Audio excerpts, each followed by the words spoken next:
తెలంగాణలో అన్ని రాజకీయ పార్టీల చూపు అటువైపే. ఆ ఒక్క స్థానం గెలిస్తే రాష్ట్రమంతా గెలిచినట్లే అన్నట్లుగా పార్టీల అధినేతలు ఫీల్ అవుతున్నారట.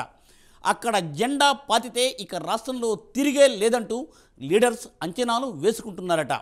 ప్రధాన రాజకీయ పార్టీలన్నీ ఆ ఒక్క స్థానంలో జరిగే ఎమ్మెల్సీ ఎన్నికపైనే కన్నేశాయి. ఇంతకు ఆ స్థానం ఏది? అక్కడ జరిగే ఎమ్మెల్సీ ఎన్నికను ఎందుకు ప్రతిష్టాత్మకంగా తీసుకుంటున్నాయి రాజకీయ పార్టీలు? వాజీ స్టోరీ.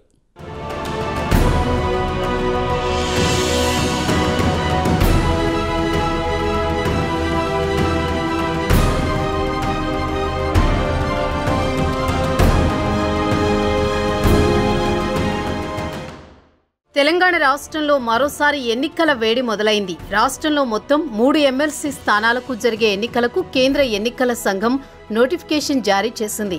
దీంతో రాష్ట్రంలో ఒక్కసారిగా ఎలక్షన్ హీట్ స్టార్ట్ అయింది. అయితే ఇప్పుడు అన్ని రాజకీయ పార్టీల చూపంతా కరీంనగర్ గ్రాడ్యుయేట్ ఎమ్మెల్సీ ఎన్నికపైనే ఉంది.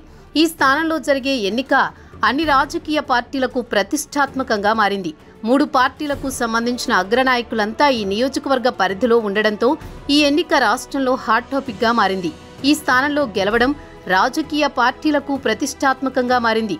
ఎందుకంటే కరీంనగర్ పరిధిలోకి కరీంనగర్, నిజామాబాద్, ఆదిలాబాద్, మెదక్ ఉమ్మడి జిల్లాలు వస్తాయి. కొత్త జిల్లాలను పరిగణలోకి తీసుకుంటే 15 జిల్లాలు, 6 లోక్సభ నియోజకవర్గాలు, 42 ఎమ్మెల్యే స్థానాలు ఉన్నాయి. ఈ నెల 6న ప్రకటించిన ఓటరు తుది జాబితాలో నియోజకవర్గ పరిధిలో 3,41,000 గ్రాడ్యుయేట్ ఓటర్లు ఉన్నారు.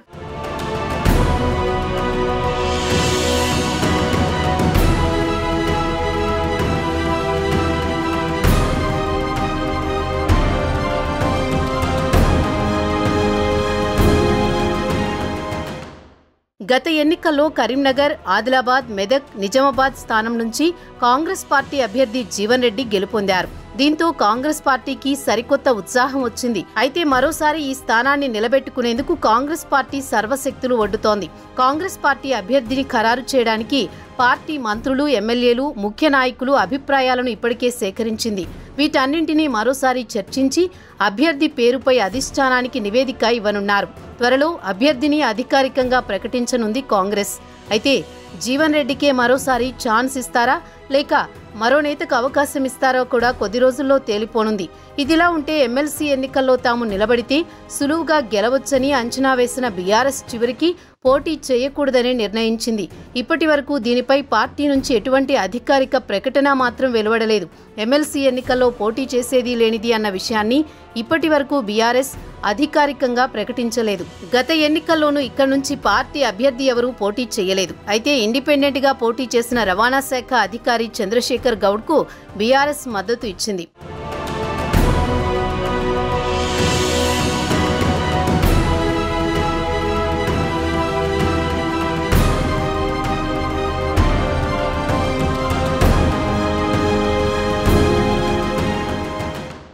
కరీంనగర్ గ్రాడ్యుయేట్ ఎమ్మెల్సీ ఎన్నికపైనే ప్రధాన రాజకీయ పార్టీల ఫోకస్ ఎందుకు ఉందంటే ఈ నియోజకవర్గ పరిధిలో పీసీసీ అధ్యక్షుడు మహేష్ కుమార్ గౌడ్ ఉన్నారు.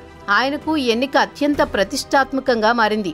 పీసీసీ అధ్యక్షుడిగా నియమితులైన తరువాత తొలిసారి ఎమ్మెల్సీ ఎన్నిక జరుగుతున్న నేపథ్యంలో ఆయన ఈ ఎన్నికను ప్రతిష్టాత్మకంగా తీసుకున్నారు. కరీంనగర్ గ్రాడ్యుయేట్ ఎమ్మెల్సీ ఎన్నికపైనే ప్రధాన రాజకీయ పార్టీల ఫోకస్ ఎందుకు ఉందంటే ఈ నియోజకవర్గ పరిధిలో పీసీసీ అధ్యక్షుడు మహేష్ కుమార్ గౌడ్ ఉన్నారు. ఆయనకు ఎన్నిక అత్యంత ప్రతిష్టాత్మకంగా మారింది. పీసీసీ అధ్యక్షుడిగా నియమితులైన తరువాత తొలిసారి ఎమ్మెల్సీ ఎన్నిక జరుగుతున్న నేపథ్యంలో ఆయన ఈ ఎన్నికను ప్రతిష్టాత్మకంగా తీసుకున్నారు. 10 ఏళ్ల బీఆర్ఎస్ పాలన తర్వాత కాంగ్రెస్ ప్రభుత్వం రావడంతో కరీంనగర్ గ్రాడ్యుయేట్ ఎమ్మెల్సీ స్థానాన్ని కూడా పార్టీ ఖాతాలో వేసుకుని రాష్ట్రంలో హస్తం పార్టీకి తిరుగులేదనేది నిరూపించాలన్న పట్టుదలతో పీసీసీ చీఫ్ మహేష్ కుమార్ గౌడ్ ఉన్నారు. అంతేకాదు ఇదే నియోజకవర్గం పరిధిలో పీసీసీ చీఫ్ తో పాటు మంత్రులు దామోదర్ రాజనరసింహ, శ్రీధర్ బాబు, పొన్నం ప్రభాకర్, ఎంపీలు గడ్డం వంశీ, సురేష్ షెట్కార్, పార్టీకి చెందిన 20 మంది ఎమ్మెల్యేలు కూడా ఉన్నారు.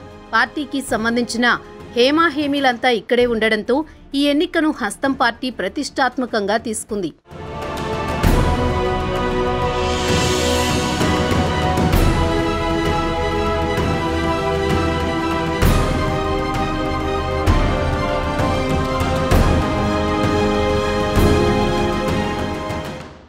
ఇక ఇక బీజేపీకి ఉత్తర తెలంగాణ అత్యంత కీలకంగా మారింది.